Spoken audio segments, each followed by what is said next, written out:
Welcome to Grewal tutorial. Today's topic is how assessment is useful in school education system. किस तरीके से जो हमारी असेसमेंट है वो यूजफुल है स्कूल एजुकेशन सिस्टम के अंदर और किस तरीके से हमें जो है किस मैनर के अंदर बच्चों को असेस करना चाहिए। फर्स्ट आता है टू क्लासीफाई और ग्रेड स्टूडेंट। अगर हम बच्चों की असेसमेंट कर रहे हैं तो हम इजीली क्या कर सकते हैं कि हम क्लासीफाई कर सकते हैं उनको और ग्रेड उनको हम असाइन कर सकते हैं। यानी कि अगर हम असेसमेंट करेंगे बच्चों की तो हम क्या कर सकते हैं, उनको अलग अलग कैटेगरी के अंदर उनकी अचीवमेंट के बेसिस पर हम क्या कर सकते हैं, उनको क्लासीफाई कर सकते हैं और उनको ग्रेड्स दे सकते हैं टू गाइड इम्प्रूवमेंट। अगर हम असेसमेंट कर रहे हैं, असेसमेंट से हमें क्या पता चलता है कि बच्चे के अंदर क्या स्ट्रेंथ है, क्या वीकनेसेस हैं। अगर हम इन सब चीज़ों का पता लगा लेते हैं तो उससे क्या होता है कि हम आगे बच्चों को गाइड कर सकते हैं इजी वे से। यानी कि हमें उनकी वीकनेस पता है, उनकी स्ट्रेंथ पता है, उसके बेसिस पर हम उनको गाइड कर सकते हैं। नेक्स्ट आता है टू अनेबल स्टूडेंट प्रोग्रेशन। अगर हमने असेसमेंट किया है तो अब जैसे कि हम बच्चे की स्ट्रेंथ के बारे में हमें पता चल चुका है कि बच्चा जो है साइंस में बहुत अच्छा है, मैथ्स में बहुत अच्छा है, या फिर हम ये कह सकते हैं कि बच्चा जो है आर्ट्स वगैरह के लिए बेस्ट है क्योंकि ये इसके अंदर इस चीज़ की रिगार्डिंग स्ट्रेंथ है, ये थ्योरी सब्जेक्ट अच्छे से कर सकता है, ये प्रैक्टिकल अच्छे से कर सकते हैं। तो ये सिस्टम हमें असेसमेंट का जो सिस्टम है वो हमें ये बता सकता है कि आगे बच्चों को कहाँ पर जाना चाहिए, किस तरीके से वो अपनी स्टडीज वगैरह को आगे लेकर जाए। तो असेसमेंट हमें ये मदद करती है बच्चे के बारे में पता लगाने में। नेक्स्ट आता है to facilitate student choice of option.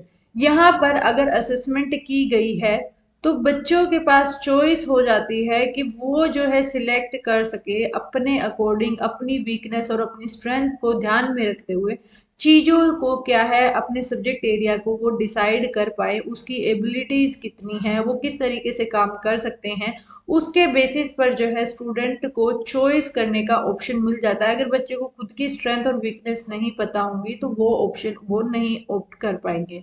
Next आता है to diagnose fault and enable student to rectify mistake.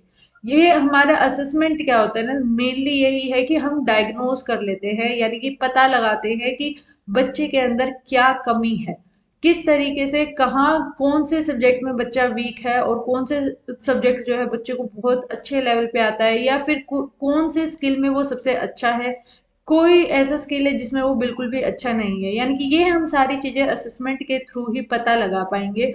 और यही जो है हमें असेसमेंट ही क्या करेगी कि हमारे अंदर कोई कमी है, यानी कि स्टूडेंट के अंदर कोई भी कमी होगी, कोई भी फॉल्ट होगा, उसको रिमूव करने में मदद करेगी। नेक्स्ट आता है to give us feedback on how our teaching is going. हमें जो है टीचर को भी फीडबैक मिलता रहेगा अगर वो असेसमेंट टाइम टू टाइम करेंगे। उनको किस तरीके से बेनिफिट मिलेगा कि अगर मैं पढ़ा रही हूँ तो कितना बच्चों को समझ आ रहा है, अगर मैं असेसमेंट कर रही हूँ बच्चों की तो उससे मेरे को ये पता चलेगा कि ये मेथड से बच्चे ज़्यादा अच्छे से सीख रहे हैं, इस मेथड से बच्चों को समझ नहीं आ रहा, किस चीज़ के ऊपर मुझे ज़्यादा फोकस करना चाहिए, किस चीज़ को जो है थोड़ा हम लाइटली वे से भी करवा सकते हैं। यानी कि to give focus, to give us feedback on how our teaching is going. Next होता है टू मोटिवेट स्टूडेंट। असेसमेंट जो है मोटिवेट करने में भी मदद करती है स्टूडेंट्स को। कई बार बच्चा जो है डीमोटिवेट रहता है, लेकिन अगर हम असेसमेंट करें बच्चे की और बच्चों को जो है उनकी वीकनेस कम दिखाएं और स्ट्रेंथ बहुत ज़्यादा दिखाएं तो उससे क्या होगा कि बच्चे क्या है मोटिवेटेड फील करेगा और वो अपना ज़्यादा बेस्ट दे पाएगा। इस तरीके से ये हमारे कुछ पॉइंट्स थे जो कि हमें हेल्प करते हैं असेस करने में स्टूडेंट को। अगर आपको कोई डाउट है कमेंट में ज़रूर पूछें एंड थैंक्स फॉर वॉचिंग।